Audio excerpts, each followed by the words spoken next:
السلام علیکم ورحمۃ اللہ۔ امجد 786 میں تمام دوستوں کو خوش آمدید کہتا ہوں۔ میری آج کی اس ویڈیو کا عنوان ہے گمشدہ چیز کے وظائف۔ دوستو، اکثر ایسا ہوتا ہے کہ ہم کوئی چیز کہیں رکھ کر بھول جاتے ہیں یا ہم سے کوئی چیز گم ہو جاتی ہے، وہ ہمیں ملتی نہیں، تو اس کے لیے بہت ہی آسان سے وظائف لے کر آج میں آپ کے سامنے حاضر ہوا ہوں۔ سب سے پہلا وظیفہ ہے انا للہ و انا الیہ راجعون۔ یہ بڑی ہی مشہور و معروف آیہ کریمہ ہے جو اکثر ہم فوتگی کے اعلان کے وقت سنتے ہیں۔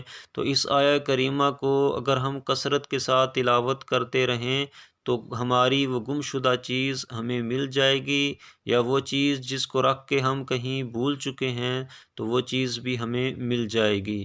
تو دوستو، اسی طرح دوسرا وظیفہ سورۃ الطارق کی آیہ کریمہ ہے اِنَّهُ عَلَىٰ رَجْعِهِ لَقَادِرٌ۔ اس آیہ کریمہ کو بھی اگر ہم کثرت کے ساتھ تلاوت کرتے رہیں گے تو ہماری وہ گم شدہ چیز یا ہماری وہ بھولی ہوئی چیز ہمیں مل جائے گی۔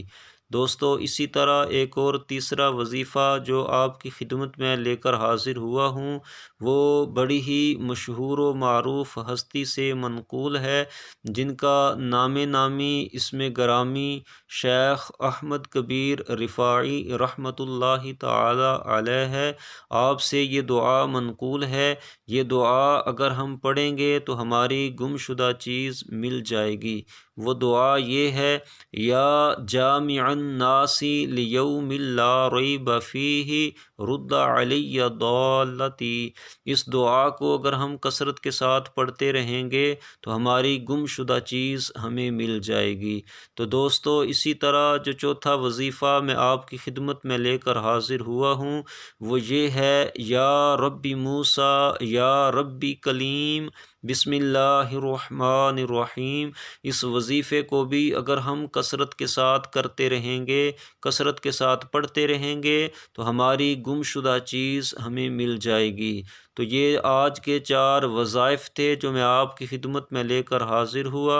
امید کرتا ہوں کہ آپ کو میری یہ ویڈیو ضرور پسند آئی ہوگی۔ پسند آنے کی صورت میں میری اس ویڈیو کو لائک کریں، شیئر کریں اور چینل کو سبسکرائب کریں، اور تمام دوستوں سے آخر میں یہ گزارش ہے کہ اس ویڈیو کے بارے میں آپ کی کیا رائے ہے، مجھے ضرور اس سے آگاہ کیجیے، اور آئندہ آپ جس بھی موضوع پہ ویڈیو دیکھنا چاہتے ہیں تو کمنٹ سیکشن میں ضرور اس کا اظہار کیجیے، تاکہ میں آپ کی اس ضرورت کے مطابق اس ویڈیو کو اپلوڈ کر سکوں۔